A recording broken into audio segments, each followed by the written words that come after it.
me and you. Good morning. Good morning. Thank you for having me, and thanks us for having you. So what's up? Look, I am just grateful to be here. I thought a lot about this conversation, and I thought about, as an entrepreneur, what do I want to hear? Because I think I'm a little bit of a unique guest in certain ways that I have a startup myself now, right? And I'm in the process. I started the startup 7 months ago. So I'm actually in the process of exactly what our listeners are going to be going through, which is finding my first couple customers. Yeah. So I'm really grateful for the opportunity to kind of organize these thoughts and present it to you. So thank you so much for having me, my friend. Amazing. So we are part of our masterclass, specifically about sales for early stage founders. And before diving in, maybe you can tell a few words about yourself and about your background. Yeah. So just start off as privet. Shalom, hello. I'm a multicultural cat. My mind is San Francisco, but I was born in Chisinau, Moldova. I lived 2 years also in Moscow, but you can't say the R word right now. But I've lived there, San Francisco, Russia, and now Israel. And I'll tell you, we talk about immigrant work ethic a lot as friends. My first definition of myself is immigrant. Right? Nobody owes me anything. I'm here to create the reality for myself through a lot of very hard work. And the first business I started was in San Francisco. I had a $3,000 loan. I didn't come from money. There was not somebody who is just, bankrolling this with money. It's something somebody just gave me $3,000 loan to start a business, and it grew into a multi-million-dollar profitable process. It was one of the largest food and beverage catering and event production companies in San Francisco. Amazing. Right? And we're talking about just from the beginning, starting something. Build up this opportunity, this business from nothing. It was my baby. It was a social business that actually employed people from prisons. So I spent a lot of time going to prisons and teaching about entrepreneurship. And in about 2017, 2018, I have 3 kids. I'm living in San Francisco, my wife and I, and my wife is Israeli. We have the decision, are we going to stay in San Francisco or we're going to move back to Israel and raise our kids there? And I had the question that most Israelis ask me, you came from San Francisco to Israel, right? And yes, we made the move. And I had this vision, like I think all entrepreneurs have this vision of we have this ability to, we can just, go across mountains. And I said, okay, I'm going to move to Israel and I'll run my business remotely. And within a year and a half, I was bankrupt, lost everything. And I tell this story to people because I want to give them the context of where I'm coming from, because the skills that I'm sharing with you are feeding my family today. It's deeply personal what I'm sharing with you. I have 3 kids. My wife is an educator. She's an amazing educator, but I'm responsible primarily. Bringing the bread home. Yeah, and we're equal partners, but financially it's my responsibility, right? So just to give you a highlight, I want to share the story so you get a context of not just you speaking, not just from an entrepreneur who's succeeded, but also entrepreneurship is a tough side we have to be prepared for. Our company was feeding 1,000 people. It was a large event, 1,000 people event. It was a $125,000 job.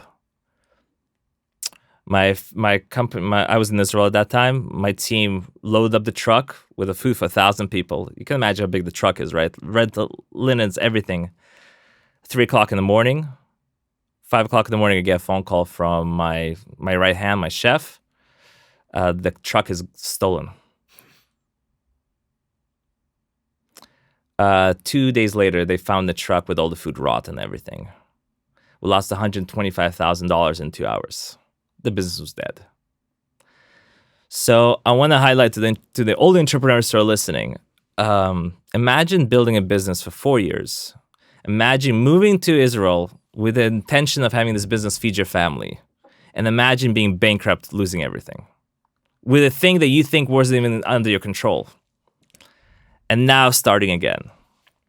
That's the immigrant mentality. That's the reality that all of us as entrepreneurs have to have. So I speak to you not from a place of like, I figured it out. No, I'm in the journey with you. And most recently, I had the pleasure of now, rebuilding my career. When you're in Israel and you want to make some money and you have a family, you can only do one thing. You sell software. And I had the privilege of selling software for a few years. And then most recently deciding in December of this year, January, of starting a business development agency, an SDR agency, you can say, specifically focusing on one problem. And the problem is, how do you raise money over the next 6 months as a pre-Seed-A-Round company? And of course, I made the decision to start that in the worst time over the last 12 years to raise money. Market is tough. Market is challenging, okay? So far we had a lot of traction. We schedule around 30 VC meetings per month for our portfolio companies, and we have around 4.5 million term sheets that we've raised for our clients. So it's going in the right direction.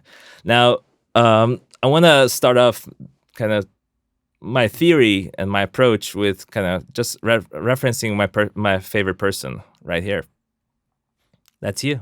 Yeah. Yeah. Okay. Surprising slide. Right. That's you. It's and that's not Guy to the right. That's a Hasidic man, which I'll refer to in a second. But I want to highlight why I shared this slide. Last week, I was speaking to a prospect. Prospect of you. Of mine, yeah. Meaning a founder, just to set the stage. Meaning a founder that you want to work with and help him fundraise from investors and offering him your services. Exactly. All right. And just to highlight, it was an Israeli founder. Yes. 80% of my prospects right now and the companies I work with are Israeli companies. So he asked me, basically, tell me a little bit about yourself, right? He shared about his business and they asked that, tell me about yourself. And the key word for tell me about yourself is actually just means, why should I trust you? That's how I understand the word. Tell me about who you are. And I said to him, here's how I handle that question, right? And I said to him, you know what? I want you to know that all I think about is just one small problem in my business. How do I help founders raise money over the next 6 months? And because I think only about that one problem, I have really great conversations because of that specific focus. Yeah. And it allows me to have a lot of insights into sharing a process I believe is accurate. And I get to learn a lot. And because I only focus on one problem, and you as a CEO focus on so many problems, maybe I have a lot of value to you. And here's the caveat. Ready for this? And this I think I like.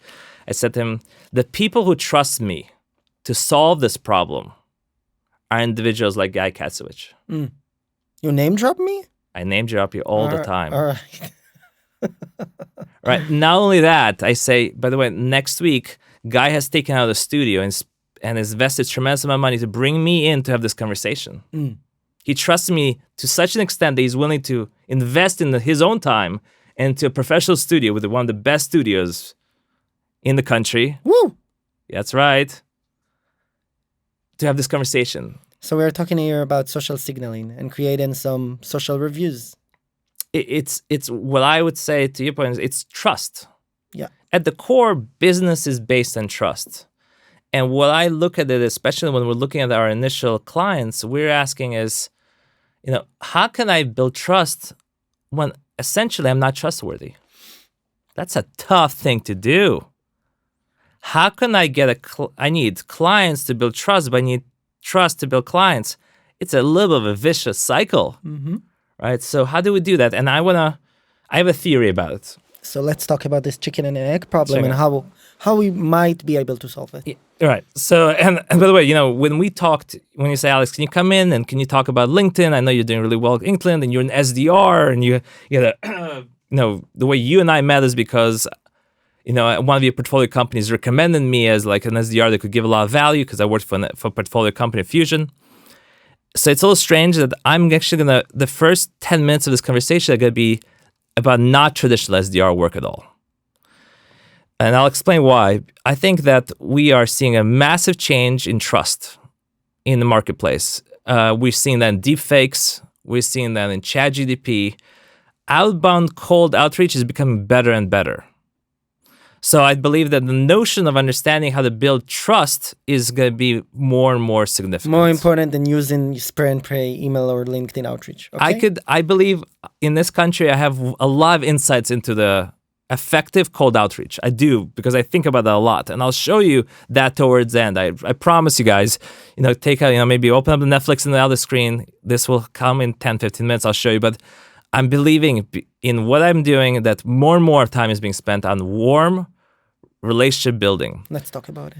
And then you can see the image in the background is these Hasidim. I want to highlight why did I choose these Hasidim, not because I have maybe like a desire to have that kind of beard, because they look like just a bunch of hipsters, but also at a certain point, 20, 30 years ago, 80% of all diamond uncut gems went through Antwerp. The whole supply chain was controlled by these people. That has changed recently because of India. But these individuals had a direct control of the entire diamond supply chain. And do you know why that was? What's your thoughts about why these Hasidim had that level of access? Small community, knew each other well, knew who is trustworthy and who is not. Yeah. All right. And not only that is that what happens in the diamond industry, what you do is you actually give product and only get paid on terms maybe 3 to 6 months later. It's a tremendously risky business. שוטף plus 120. 120, exactly. Now, who are you going to trust to that level of confidence that if I give you something, I shake hands with you? Just someone that you know, and you also have a lot of, I would say, external pressures on him to really keep his promise. So you would know that if he won't pay you, the price that he will pay will be higher than the profit. And in a close community, like the Hasid community, if you are known to be a liar, you and your children are going to have a direct impact on your status. Yeah. It's a status-oriented community. So therefore, they had that tremendous success over controlling the supply chain because they were able to shake hands, give millions of dollars worth of product, knowing that the money come in 6 months. Amazing. So I love the notion of where this conversation is going. I would love us to move a bit forward just in terms of being time sensitive. So now look at now I'm speaking right now towards Israeli founders. And I want you, and I'm going to give some use cases that I'm seeing. We think about, well, I'm a founder. So where is my warm network practically? Who are my Hasidim? Who is my tribe? And I'm going to give some very interesting examples of what we're seeing. Let's take a look at, for example, let's look at the army. We have a certain entrepreneur that I know very well. His first company, his first client, customer, came because that decision maker that owns that specific unit of this corporate, they served together very closely in the army. Yeah. Right? Very simple model here. We don't need to go cold outreach. Let's look at another option right here. Your lawyer. We're seeing a very interesting pattern across my clients right now, where they're basically asking their lawyers and their accountants, PwC, Per Cohen, do you have any leads for me? Yeah. Because these lawyers and these accountants are also the lawyers and accountants of other companies. And I would just remind at this point, for those who are just listening to this podcast, that we have this also on a video YouTube version. And you can see here in a slide that Alex is presenting a bunch of logos that represent different type of, let's call that silos or community-related entities, whether it's the army, law firm, VCs, friends and family that can help us as individuals to utilize our connections in order to get warm introductions and leads, right? So exactly. Yeah. That's what you're seeing. Let's look at a few that might be you're not familiar with. We're seeing Israel Economic Missions are amazing partners. When, for example, Guy takes his portfolio companies on a roadshow, Austin, San Francisco, Los Angeles, you should know that there are individuals in each one of those hubs that their whole job and their KPI is setting up conversations and meetings for you. Yeah. How to leverage those people? That's a great question. But I've seen with my own eyes, with my customers and prospects, they're effectively leveraging individuals they don't have to pay for as part of the Israel ecosystem, right? Very, very powerful avenue of directions. And obviously the one that you should know, of course, is friends, family, and fools. Yeah. Of course. Yeah. Those are going to be the individuals that you're going to target that have their relationships. Now, remember, the content here that I'm highlighting is, it's all about who can vouch for me, who trusts me enough to say this is the right person for you to solve this problem. Yeah. So how do we make that introduction work well? What's the process and that we do that? Very simple. Focus on when you're sharing your list of this are people I want you to connect me to. What does that person have to gain from this conversation? Really crucial. Not what you have to gain from it. Right? We always think it's about us. But in sales and in businesses, in this point, it's about how can I benefit? And there's really only a few different categories of how you can benefit. Yeah. One could be with an investment process, well, they fit your thesis. Therefore, I think they're relevant. in terms of impact, some individuals, they feel like they want to give back. So it's a social piece. Like we believe that I want to help. I want to give advice. I want to be involved. Yeah, right. I want to do good. You want to do good, and yeah. I'll say to people, sorry for cutting you, Alex. No, don't underestimate the amount of people that will be willing to meet you just for the sake of feeling better about themselves and feeling that they contribute, and they can actually, of course, contribute and give concrete advice. But don't underestimate good-hearted feelings of people. Yeah. Oh. I'll tell you that in my business, that's made the biggest change. Is that my mentors were very wealthy individuals. This one guy that I was very close to in San Francisco, literally every email he responded, he only responded. There was never a time he responded more than 3 letters. Yeah. He was so busy. But boy, he loved me. He loved me because he saw this guy who he just was so jet bad. I have kids and I have his business and I'm hustling. He looked at me and said, man, I see a younger me in you. And boy, I love you. And we had such a close relationship, right? Give the outline of the intro, who you are, what the business value proposition is, what's the team, what are you looking for? You're gonna just give that to your connection to make that connection and let them personalize it, right? That's the template is important, but realize if it's a personal connection, they will personalize this directly. Now, I want to highlight this point, and what I've shared so far, you've heard in the past. But I'm noticing this other thing that's really crucial. You have to always challenge your relationships. And the way that we challenge our relationships is by asking for support. Now, for example, if you have a certain person you believe is your ally, but he's not willing to open up his network for you, it's a really great question to a great, strong, difficult conversation. We're seeing that right now in the fundraising space. When you go to a board member and you say, can you make an intro to this set of investors? When he makes that intro, he's basically saying, I trust this person. And if he says no, that's a red flag. Yeah. What do you think about that guy? I think that I agree, and it goes down really deep in terms of people that are utilizing or trying to utilize their network or extended network, because we have a different definition. It's a soft term of what network is. And sometimes I get reach outs from people that I would assume think that I'm part of the network because we bumped into each other in an event or we sat for coffee a few years back, and then they want my help. And for me, it's not just the timing of their approach, or what would they ask for me, let's say an intro to an investor or to a client, but also the context, the meta, the way they do it. If they do it in a very casual way after a few years that we didn't talk to each other and just assume that I would help without giving me context, or if they try to get coffee with me and grab my time without really explaining upfront what do they want, what happened over the last few years in a few liners, just be very concrete about it. I talk about it in my networking workshop. So this whole slide for me is an art, is a lecture of an hour and a half explaining how to do it right. Yeah. And it's so important, this notion of not just understanding that I can utilize my network, I need to also understand the other side's value, speaking with me or helping me, then helping other people helping us, and sending all the right info probably upfront in order to make the other side, more approachable and better understand what I need from him. So to add to what you just said, when I do this exercise with my clients, I ask them to rate their warm network, right? So from 1 to 10. And then remember this, if you are asking an individual for a warm intro, they are putting their social capital on the line. Yes. And you better realize if this person says no, that's okay. But it just shows you, I thought he was a 10.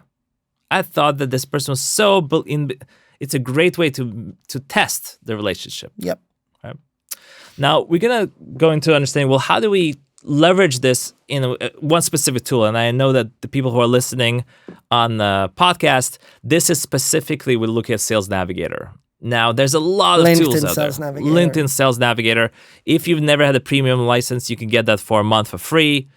there's a lot of tools out there, but I want to highlight a few different points that we can leverage in LinkedIn Sales Navigator. And again, there's many other tools that may be similar to Sales Navigator. Things change all the time, but the principles are similar. And I'll highlight some tools that I like that are very useful here. So if we're, for example, are looking at new clients, new prospects that could be a good fit, what I recommend, first of all, is identify any employees that have the persona that you're targeting. So example, that you sell HR software. Yeah. The first thing you want to do is look at any HR professionals that work, aka they worked at a company in the past that you currently is a client. So for example, Monday.com is currently a client. They're a happy client. Very simple. Find HR professionals that worked at Monday.com. Past company. Reach out to them and say, look, we're doing this successful POC at Monday. I think it might be a good fit. Why is it that important? Because they know that the company that they work with you, so it's trustable. So there's two reasons. Number one is first of all, they will be able to say, okay, I'm already understanding he did this research on me. It's personalized. Oh, he knows I worked on Monday, and that's why he's referencing Monday. It cannot be, at least with ease, like automated. So there's a personal, he cares about me enough to actually do the work. Number two, she can easily have as a reference point she can call the HR manager and that say, you guys work with these guys, how's that going? So she has a good reference point. So again, builds trust much faster. Okay? So that's really good. If you don't have a client, what you could do is you could look at HR managers, for example, of companies that you've personally worked at in the past. Yeah. And that could be the connection. Now, let's take a look at one of the things that we see a lot if people want to target the US, okay, for clients. It's great, it makes sense. But how do I find my tribe in the US? Well, the way that I advise individuals, if you're an Israeli company initially, let's identify it first. Let's find out individuals who are most likely part of your tribe, which is other Israelis. Well, you can't, on LinkedIn, Sales Navigator, the point, you cannot say, I'm actually looking for like Israelis. You cannot yet do that. You cannot do that. So how do you do that? It's actually very simple. The way you would find Israelis on Sales Navigator, by the way, I like guy's face. If you guys see the video, he's like, interesting. The way that you do that is you basically identify the schools that those people went to. So if you focus on Tel Aviv University, if you focus on Reichman University, if you focus on Ben Gurion, but the geography is the US, then you start basically building out your list of people who were in Israel at a certain point, have left, and are now in those geographies. So you can actually effectively target Israelis if you wanted to. Got it. Now, the other way is if you are saying, well, we know that there are certain universities, for example, that have a greater Jewish population, right? And the assumption is if you're somewhat Jewish, there's a higher chance they may have that that tribal connection with you. Or, for example, evangelical connection. That's why what we have in the previous slide here, what we have is affiliate colleges. You could actually go to hillel.com and find out what is the highest percentage of universities with a Jewish population. You can also look at evangelicals who are very much aligned with Israel on the emotional level. You can find evangelical colleges that do the same thing. So colleges are just an amazing way of finding it. Another 2 or 3 options you can look at. Connections. You can actually search by connection. So if Guy, show me any connection that's Guy's first degree connection. Very effective. Or you could find, say you went to 8200. There's alumni groups. Great way to identify prospects by groups. You can get there, okay? The last thing I want to highlight when it comes to LinkedIn, and there's maybe just 2 quick things here. Number one is, it's like, if I want to meet up with somebody, you want to make sure they're there. Like, I want to go out to, I want to find, I'm an ultra-Orthodox person, so I'm not, maybe this would become scandalous, but say I want to find a wonderful partner in my life, and she has to be a certain age and she has to be a certain look that I'm looking for. So when I look at the option of clubs that I can go to, it's like, where's the club that has this type of profile? So I go to that place to find that girl. If you want to identify and connect with people on LinkedIn, one of the good ways to know if they're going to be there is, have they actually been active in the platform? Do they go to the club? Are they dancing there or not? That's why we highlight, you spotlight on activities or posts of the last 30 days. If they are active on the platform, that means that is a channel that most likely they'll be able to be found there. Got any thoughts on that? Makes sense. Yeah. Last thing, I have a lot of Israeli founders who love using automation. They're using things like GrowthX. They're using things like Meet Alfred and others. There's a lot of. I want to highlight just the thing is like I'm comfortable with automation, but 3 things. First of all, we strongly recommend you should limit things to only 20 outreaches per day, right? So it's actually a very small data set, 20 individuals. 2 is if LinkedIn is a big channel, like for me, I no longer use any automation because the risk of getting blocked is way too much risk. So if you already know you can only do 20, then maybe you should consider not using the automation tool. Okay. This is another piece that I want to highlight that we're seeing a lot of success right now. It's really interesting. And I want to give you the exact numbers that we're seeing our prospects are using right now. This is not theory. We're doing this every single day. In order to be able to get your customers, maybe the first thing you should do is look at advisory board members. Okay. What's an advisory board member? It's an ex-C-suite, aka basically a decision maker at the company that you would be targeting, who left that company, and he is basically respected in the industry. What you do is you reach out to that individual. You say, look, I'm an early stage company. I just got funding from Guy. We're at this stage of the business. And at this point, we're looking for design partners and first customers. And part of that process, we're identifying the great advisory board. Can we have a conversation? The chances of, if that individual is an ex, 2 is he's in the consultancy space or he's retired. The chance of him having a conversation, we're seeing, Guy, you're not going to believe this. I'm telling you, when I said there's no way that this is true, 0.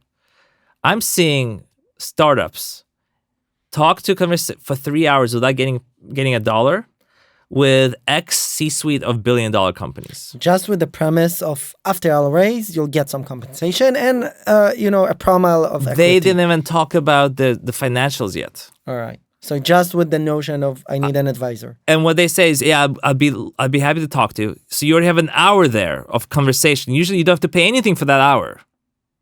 Okay? What we do see right now, interesting enough, is that, again, if you align with that individual and they believe in you, you could start at a $2,000 retainer per month with the idea that they'll get paid at the time of when you raise the next round, and 0.5% of equity that's vested over 3 years. What do you get for that? You could get 1 to 2 hours of coaching once a week and introductions directly to potential customers where they will go on the call with you. Right? So if I didn't see it myself, or I haven't done it, I would say I'd never believe this. Why would that senior of a person decide to go on an advisory to a company like yours? But my friend, Guy, I'm seeing it. As they say, proof is in the pudding. Any feedback on your perspective on this? No, it's a great way, and we also recommend that to our portfolio companies. So do that. Please. It's called, we call that customer advisory board. A customer advisory board. Yeah, because you can have other advisory board members that are more from the investment side or from the market side or from the strategic side or from the business side or from the scientific side. But when you want to bring them on board in order to help you reach to your ICP, initial customer profile, to your potential first few clients, then these are actual advisory board members that are also customer advisory board members because they help you understand your ICP, how to reach to them, and also make the actual connections and help you onboard those clients, those first clients, to your platform. And what's the compensation that you're advising your So clients? I think this is pretty much the benchmark in terms of the offer. If you look at the slide here, you said $2,000 of retainer paid at the time of the next round, and then let's say 0.25 to 0.75% of equity vested. That would be the benchmark. The retainer thing is new for me, but this is actually a good way to keep them more engaged if you see that you have no leverage just with the equity. And how many advisors do you typically advise your portfolio companies to have in a customer set? It depends on the market. It depends. The VC cater cookie answer that it depends. It depends on the market. It depends on other channels that might be more useful for you to bring clients right now. If you see that you can bring a lot of clients with other go-to-market strategies, then do that. But this could be a very, very efficient, legit, and valuable one. Yeah. And of course, you need to be very impressive and very engaging and very up to listen to someone that knows much better than you in the industry. Right. We're seeing one of our customers. What's been really powerful is, again, they bring that guy on the customer call. Yeah, it's a really interesting modality when you have the senior person say, "Look, I think that this is a really valid solution." It's a very powerful statement right there. Yeah. We do also recommend, if you are in the process of raising funds or something, you can have the advisor do a video, just a 30-second, 1 minute on their phone, just say why I believe this is relevant. Like, I believe from my experience, this is where this fits. It's a very powerful testimonial. All right. I want to talk about now. We're going to get into the cold outreach a little bit. Now, the slide that you're looking at or listening to, if slides could talk, I think that should be a podcast name. If slides could talk, you can do that. So what I'll just highlight here is that it's a traditional basic spiral. From many conversations, you get a few different customers, and what I want to highlight is these buckets. Every customer, every kind of company has different buckets of where the customers could come from. Either different portfolio, different personas, different ICPs. It could be. Initially, you might be targeting the VP of R&D, but actually your real champion is going to be in the QA component. Like, it takes a little time to figure out where the champion is. Yeah. Okay? It's a reality. It's going to take a lot of conversations. And what I want to show you is now we're going to be looking at a case study of this just happened 2 weeks ago. The company was using cold outreach methodology that we were running, and then we're going to break this down together. This company basically is going to unlock $2 million of funding from this process. So I'm going to show you step by step. This company got a term sheet directly at the valuation they wanted to from a UK-based, actually I can tell you it's Cedar Capital. So this is one of the leading funds. Israeli company and we're shooting this in the middle of, a very challenging environment. And it's an Israeli company. Cold outreach. Entirely cold. This is not warm. Let's investigate. Let's try to see what this is about. How did this work? And what do we see from it? Okay. So the way that it starts in our process is these buzzwords, right? The buzzwords means give us what the ICP is looking for. So in our case, this is, diagnostics, AI, impact, pre-seed, early stage, Israel, mental health. These are if I was the VC, these are the areas I'm investing in. This is what I'm looking for. Yeah. So from there, what we're doing is we're essentially checking the VC's websites to identify, okay, do they have these keywords? Okay. For those who are nerdy and they want to go, they can look at clay.com, a very impressive piece of technology where you can actually scrape keywords on websites of VCs. Just VCs. Oh, any website. I'm just kidding. Exactly. But you can basically input, these are the words I'm looking for. Tell me if those websites have those words. Yeah. Cool piece of technology. They're getting better. Again, clay.com. So step one, you talk to an entrepreneur. Tell me exactly the type of ICP keywords. So if you are looking for customers, okay, innovation officer. It could be HR specialist. It could be this person appeared on podcasts. Whatever it may be, you identify that. Okay, step one. Now, those keywords are going to be used in outreach. Okay? Now, typically when you do cold outreach, you're looking at a percentage of reply rate of around 2 to 4%. You're doing really, really well. Now, our average campaigns are averaging between 15 to 25% responses. So we're doing probably 600% better than the average. Yes. Right. And when I showed this to the guys at פיוז'ן in the previous cohort, they said, that can't be. How is that possible? And we're using templates, by the way, remember, we still templated. I think that because we know who our ICP is really, really well, and we're talking directly to what they care about. And I'll go a little bit through this email that, again, was able to be successful, and I'll explain how we thought about crafting this email. Guy, any questions before we... No. So let's far, go. so good? Okay. So I'm going to read it out, and I'll explain each part. And again, I can't disclose too much about who this company is for privacy reasons, but I'll say that it's an AI company in the digital health space. So the subject line was AI in a specific area, so that they were addressing, and then dash Israel PhDs.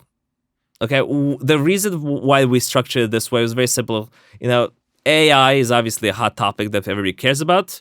Two is the fact that it shows that the sector shows that we did the homework, that this VC is looking specifically at that sector. And the Israel PhDs was the idea of, okay, there's some sort of differentiation just from like an early stage, no deep tech solution, right? That was how we're thinking.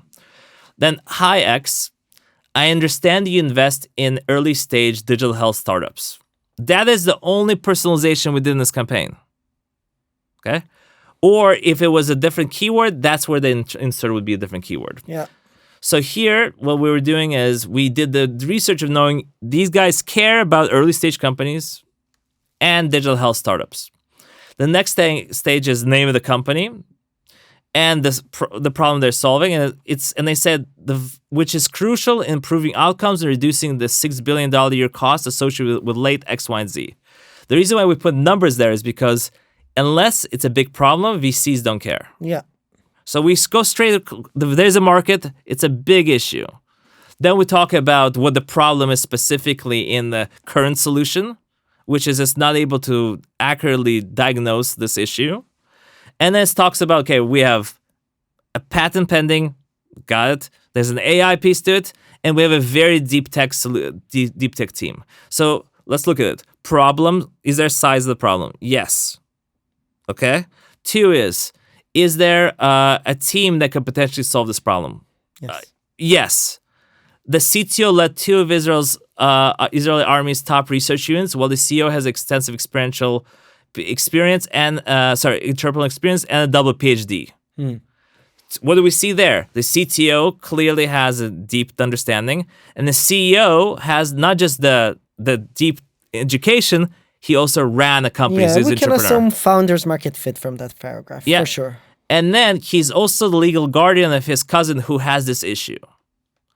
So we added that point here because to show that this person is driven to solve this problem. Because at the pre-seed stage, we care about the team. That's the most important part, is the team, and the market is big enough. So he cares about this issue because his own family is directly affected by it. And then we already completed a clinical trial at this location, and it showed this type of success.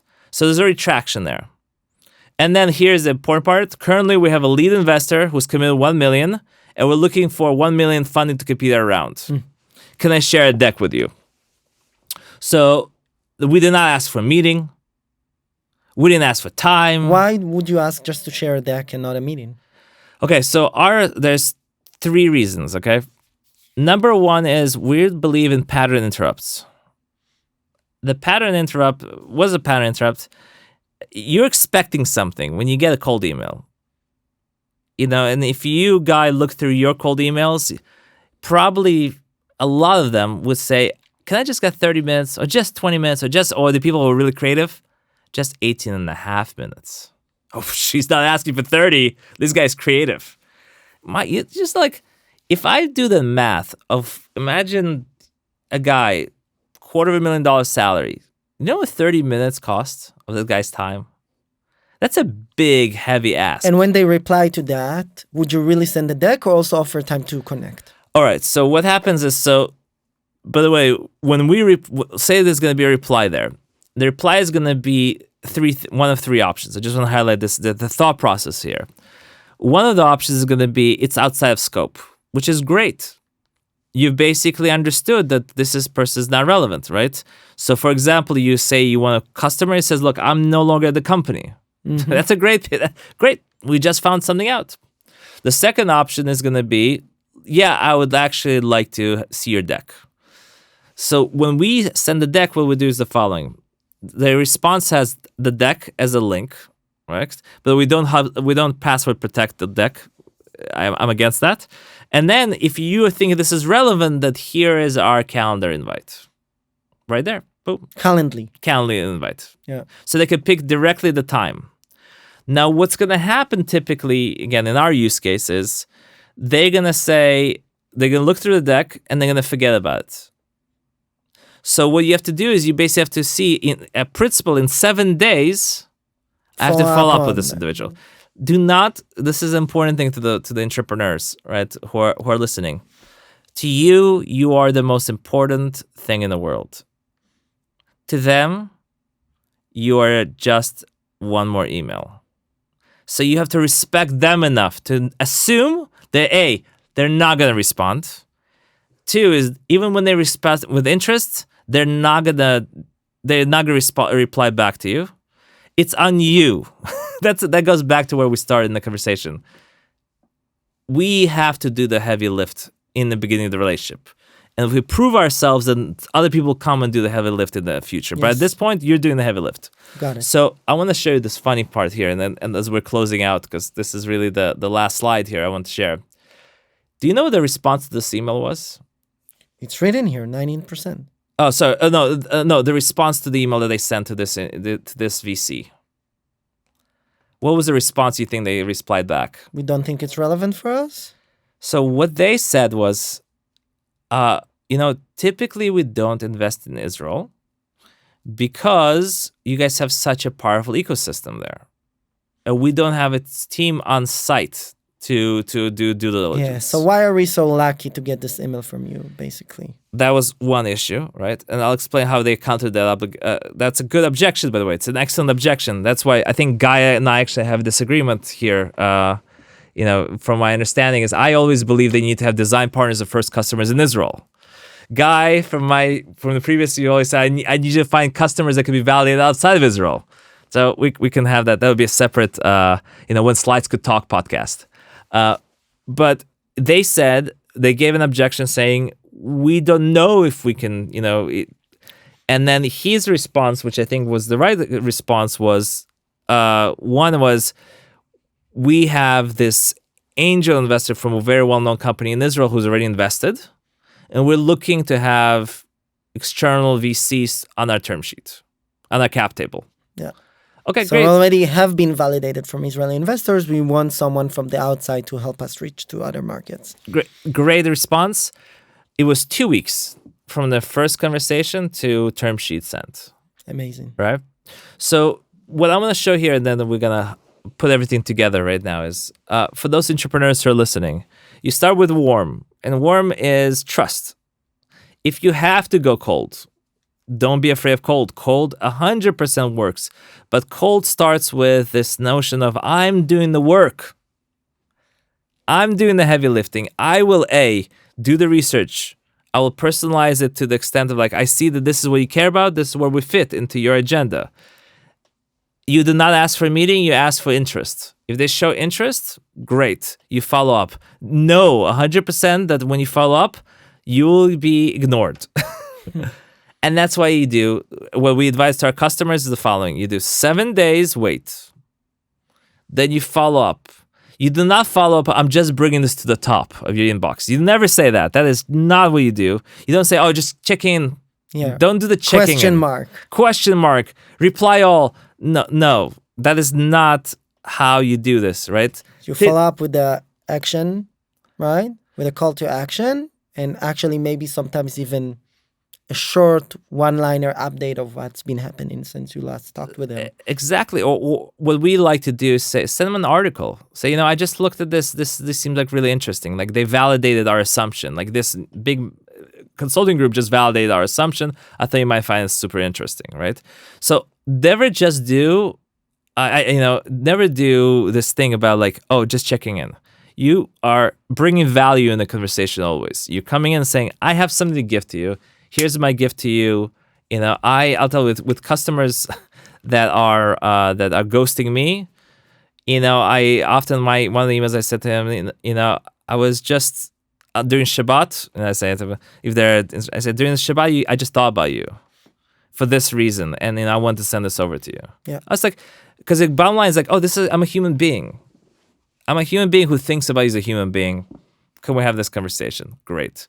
So in short, my friends, highlighting this point, I want to end this with the following, okay? And the slide that says, don't hire SDRs, hire executive assistants. This is going to get me in trouble. I want to highlight, I made a lot of money as an SDR. I'm very grateful. My SDR career has been very good to me. In the past, a guy told me don't do this, but in our previous sessions when I taught the Fusion guys, I literally showed my paycheck. This is what I make, right? Now, why do I say do not hire SDRs, hire executive assistants if you're an early stage company? Number one is that when you hire an SDR, and I've come on board as the first SDR, what happens is the founder is taking warm outreach statistics and paradigm and applying it to cold outreach process when they make expectations. They say, oh, I was able to get this many conversations. AK how? Through my buddies from the army, through my investors.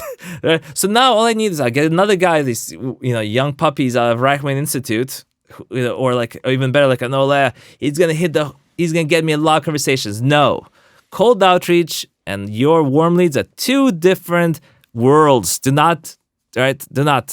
So what happens is that SDRs have the following cycle. It'll take them 2 months to be able to get onboarded. They'll have 6 months of productivity, right? And then already in the 8th month, they're already expecting you to have a career progression plan for them. Now, if you're an early stage company, your idea of career progression is paying salaries the next month. That's your career progression is you getting a paycheck. That's how progressed you are. So they will either, if they're really good, they will leave after 6 months. If they're not good, they're going to burn out, right? So the other thing that I was saying is SDRs can't social sell. They cannot have the reputation that you have. So they can't use LinkedIn effectively. It can take them a year to get to the same level of social capital as you have now because of your career. In your industry. In your industry. So my approach is very, very simple. And I believe very strongly that this is what has to be done now. Do not hire SDRs. You build a process. And what you do is you hire an individual who runs your LinkedIn email effectively.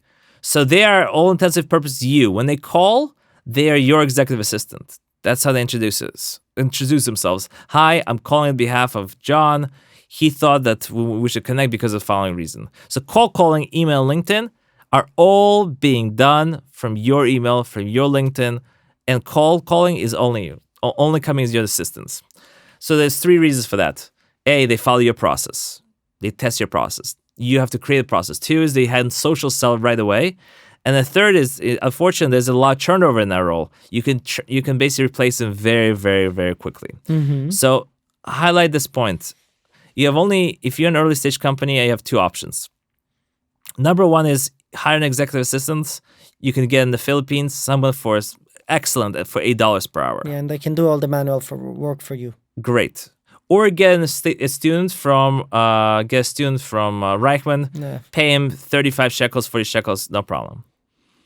Or you go to my friends like David Ziff and others, a Whistle, Pipe, Ariel Levine, whoever you want, and get an agency for 3 months. Get an agency for 3 months, you pay them $20,000, let's say that. But what they can do is they can build out a process with you. Do not hire an SDR to build your outreach process. It will be a waste of time. You'll burn through money. And also, you can't afford a VP of sales either. So you can't afford that either. Yeah. So to summarize, you want to scale up, hire an executive assistant, or go through the route of getting an agency. $20,000 you give the agency, not because they'll create leads for you, but because they'll show you what a process of outreach, cold outreach should look like. And then once you create that, then you could flip back to the Philippines if you want to, or locally. That's it? We're done? We're just getting started. But yes. Alex, thank you very much. My pleasure, my friends. It was amazing.